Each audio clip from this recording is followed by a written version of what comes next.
Hello everybody. The topic for our video briefing this week is the United States' relationship with China. And the occasion is the fact that as we make this recording, the strategic dialogue underway between these two countries in Beijing is in day one. But of course the whole thing has been overshadowed by a gentleman who escaped from a high-security compound long way from Beijing and spent several days recently in the U.S. Embassy property in Beijing, a fellow called Chen Guangcheng. He and his activities have cast a cloud over the United States and its relationship with China and reminded everybody of the fragile and tense nature of this relationship, as well as the solid commercial trade dimension that is at the heart of it. So there's much to explore here, and I'm doing so with my colleague Tom Wales. And I think, Tom, since this story is unfolding as we speak, we ought perhaps just to touch on, first of all, how it's being played back in the United States. Given the election, given that there are plenty of people in Washington and beyond who will want to make political capital out of this. Yes, indeed. It comes at a singularly inconvenient time for the administration on many, many different levels.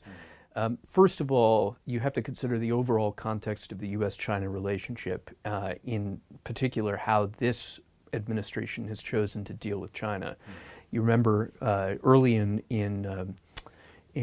President Obama's tenure at the end of 2009, he went to Beijing in a trip that was widely ridiculed as a kind of Obama surrenders to the Chinese, looks weak to the Chinese sort of trip. Actually, what he was trying to do was lay the basis for a deeper engagement. That's why the strategic dialogue has become, which is a twice annual meeting between top U.S. and Chinese officials, has now become the strategic and economic dialogue, yes.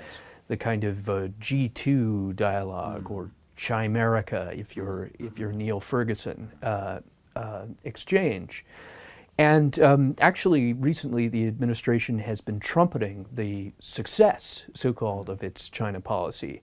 It suggested that China leaning on Iran to decrease the price of its oil imports, China taking what is viewed on the administration side as a more constructive approach towards Afghanistan, towards North Korea, from the point of view of the U.S. administration, is somehow an indication of the success of U.S.-China policy. In other words, we've got China just about right on our side. Figured out the Chinese, or something like that, which is always the famous last words, because, of course, it was never true in the sense that China was doing many of these things which were convenient for the United States for primarily or even entirely Chinese reasons. Of course, they want the lowest possible price that they can negotiate with the Iranians for oil, for instance. And secondly, because you end up with potential wild cards like this incident with Mr. Chen. That's right. The China they got right isn't really the China that we know. Yeah. It's another kind of China, and it's that other kind of China that, with regard to Chen, they seem to have thought they had a deal with whereby he would conveniently move from diplomatic protection in the United States into some happy environment in China where he could pursue his legal studies and presumably carry on his legal activism against aspects of the Chinese state about which he's unhappy. Right. I mean, it was very inconvenient timing, as we said, because he arrived at the embassy, we think, sometime around the middle of last week, maybe Wednesday. He's revealed publicly, he reveals himself, in effect, publicly, to be in the embassy at the end of last week, Friday, Saturday. It's confirmed that he's there. And then, lo and behold, by a miraculously fortunate event, he leaves the embassy with this brilliantly great deal with Chinese officials right before Hillary Clinton and Treasury Secretary Tim Geithner land in Beijing for the strategic and economic dialogue. Now, obviously, both sides have an incentive to deal with the problem, but the problem is the issue has not been dealt with. Mr. Chen still feels intimidated. It looks like he now may want to leave China. It looks to the U.S. media anyway, like the administration has been weak in dealing with the Chinese, which is highly inconvenient in a presidential election year. I think probably the fact is, in a situation like this, there are two roads away from the embassy for Mr. Chen. One leads straight to the airport, perhaps with the Secretary of State and her party as they leave, or a few days later, the other takes him straight into prison.